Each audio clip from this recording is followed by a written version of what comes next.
James Simrall.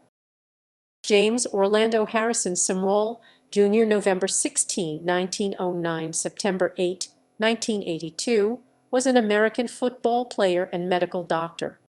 A native of Lexington, Kentucky, Simrall enrolled at the University of Michigan, where he played quarterback and halfback for the Michigan Wolverines football teams from 1928 to 1930.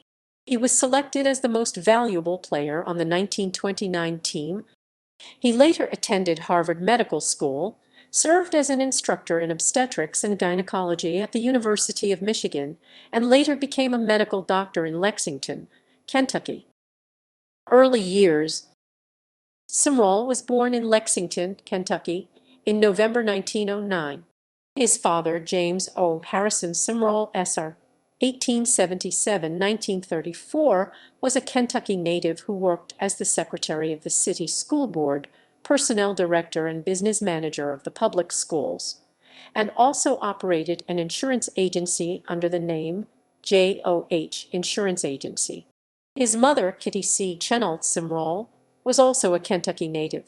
At the time of the 1910 United States Census, Simrall was living in Lexington with his parents and an older sister, Florence D. Simrall. At the time of the 1930 United States Census, his family continued to reside in Lexington, and he also had a younger sister, Kitty C. Simrall. In high school, Simrall played football and basketball and competed in track. University of Michigan. Simrall enrolled at the University of Michigan in 1927. He played on the freshman football team in 1927. As a sophomore in 1928, he started 5 games at the halfback position for the Michigan team coached by Ted Weeman. Prior to the 1929 season, expectations were high for Simrall. A profile of the Michigan football team in the International News Service predecessor to the UPI noted, "The Big If is a youngster named Harrison Simrall of Lexington, Chi, who is looked upon as the man due to lead the maize and blue cohorts into the promised land. In practice, at least the one we saw, he looks like the answer to the coach's prayer. He can kick, forward pass, and direct play in a manner that leaves little to be desired, and the experience gained last season seems to have ironed out the rough edges of his style." Following spring practice in 1929, the Detroit Free Press reported that Simrall was head and shoulders above all other football candidates at Michigan.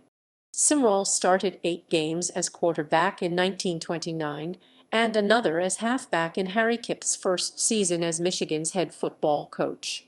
He also handled punting for the 1929 team and set an Ironman record by playing in 488 minutes during the 1929 season.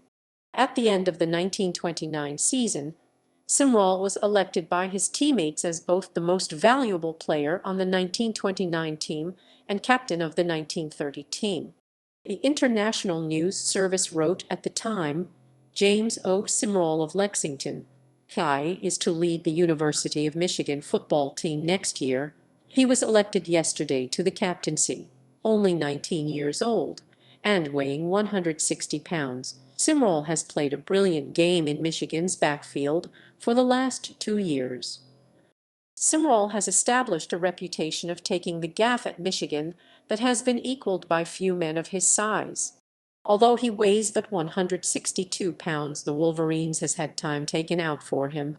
He participated in every minute during the last 7 games with Michigan State, Purdue, Ohio State, Illinois, Harvard, Minnesota, and Iowa as opponents. Another newspaper called him a genial, quiet blonde, and well-liked by all, and praised his work as a safety man. Defensively, Simrall is almost beyond reproach a deadly tackler and a good analyst of plays. For the 1930 season, Harry Newman took over the quarterback position, and Simrall started 8 games at the halfback position. Newman and Simrall led the 1930 Wolverines to an undefeated season and a tie for the Big Ten Conference Championship. In a 13-0 victory over Ohio State, Newman completed a pass to Simrall from Michigan's 46-yard line with a minute remaining in the game. Simrall took the ball to the 1-yard line to set up the first score of the game. In the final game of the 1930 season, and Simrall's last appearance for Michigan, he threw a touchdown pass to Roy Hudson from midfield for Michigan's first points against the Chicago Maroons. At the end of the 1930 season, Coach Kipp told the press that he considered Simrall to be the most valuable player and the key to the success of the 1930 team. While at Michigan, Simrall was also a member of the Phi Delta Theta fraternity. In February 1931, Simrall received national publicity when he was one of 70 University of Michigan students arrested in raids at 5 leading fraternities on the campus. Medical career and later years. After graduating from Michigan, Simrall attended Harvard Medical School. He returned to the University of Michigan in 1935 to perform his residency at the University Hospital. He was also a teaching assistant in pathology. By 1940, he was an instructor in obstetrics and gynecology at the University of Michigan. He co-authored a paper in 1940 entitled "The Effects of Vaginal Mucosa of the Sponge and Foam Powder Method Used in Contraception," which was published by the Planned Parenthood Federation of America in the journal Human Fertility. He later relocated to Louisville, Kentucky, where he established a medical practice.